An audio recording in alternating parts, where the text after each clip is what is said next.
কেন আসছো এখানে? তুমি তুমি তো ডাক্তার দেখার নাম করে বাইরে থেকে চলে গেছো। তারপর এতদিন কই ছিলে? আমি আত্মীয় বাড়িতে ছিলাম। তারপর তো ডিভোর্সও তো হয়ে গেছে শুনলাম। তাহলে আবার কিসের দাবিতে এখানে আসছো? পরকীয়া যে সবসময় সুখের হয় না তার উদাহরণ হলো এই গৃহবধূ। স্বামীর ঘর ছেড়ে প্রেমিকের হাত ধরে বেরিয়ে গিয়েছিলেন, সেই সংসার আর কিন্তু টিকলো না। ফের ফিরে আসতে হলো স্বামীর ঘরে, যদিও উভয়ের ডিভোর্স হয়ে গিয়েছে। এদিকে স্বামীও অন্য এক যুবতীকে নিয়ে নতুন সংসার বাঁধতে শুরু করেছে। ঘটনাটি ঘটেছে মঙ্গলবার রাতে ধূপগুড়ি মহকুমার মাগুরমারি 2 নম্বর গ্রাম পঞ্চায়েতের দক্ষিণ আলতা গ্রামে।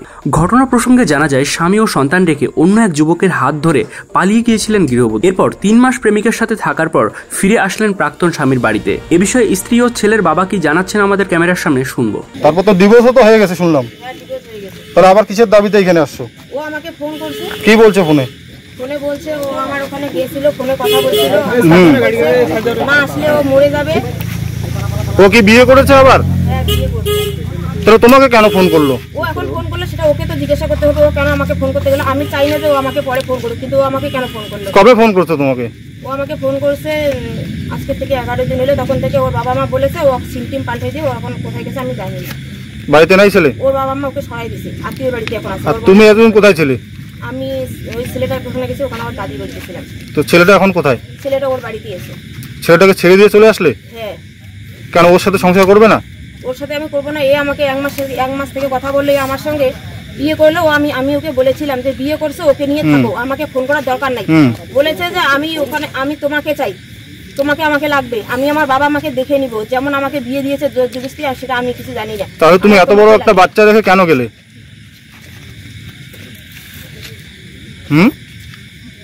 বাচ্চা রেখে কেন গেলে? যাইতে চাইনি, ও আমার ছেলেটা আমাকে জোর করে নিয়ে গেছে, তাই গেছিলাম।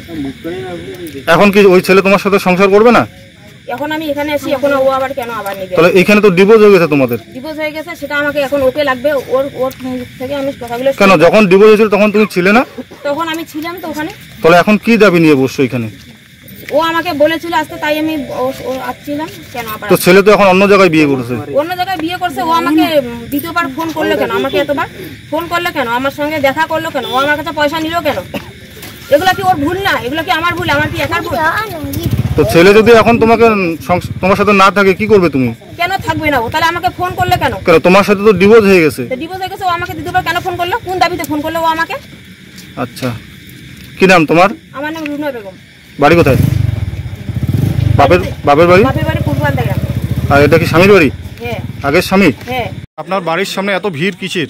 আমার বাড়ির সামনে এত ভিড়, আগে আমার একটা বউ এক ছেলে নিয়ে ভাগছে, ভাগার পরে থানার মধ্যে ডিভোর্স হয়েছে। ডিভোর্স হওয়ার পরে আজকে 3 মাস পর এই বউ আমাদের বাড়ি আসলো। আমি তো বাড়ি ঢুকতে দিব না। মানে আপনার বৌমা? হ্যাঁ, আমার বৌমা তো না, ওটা লন্ডি মেয়ে। মানে আপনার বৌমা এর আগে ভাগিয়ে গেছে, পালিয়ে গেছে? ভাগিয়ে গেছে। তা ওর সাথে আমার কি সম্পর্ক আছে? তারপর কি কোনো রকম ডিভোর্স হচ্ছে? ডিভোর্স হয়ে গেছে, থানার মধ্যে ডিভোর্স হয়ে গেছে। তারপর আজকে কেন আসছে? আজকে আসছে যে ওই ছেলে বলে ফোন করছে, ও বলে ফোন করে, বারবার ফোন করে, ছেলেকে বিরক্তি করে ছাড়িয়ে দেয়। হয়তো ছেলে 2-1 দিন ফোন করতে পারে। কি যাচ্ছেন এখন আপনারা? আমি তো এই বউকে রাখবো না। তো এখন কি করবেন এই মহিলাকে এখানে? এখন মহিলা থানার মধ্যে তো ফোন করা হয়েছে, পুলিশ আসবে, ওঠে নিয়ে যাবে। আপনার ছেলে কোথায়?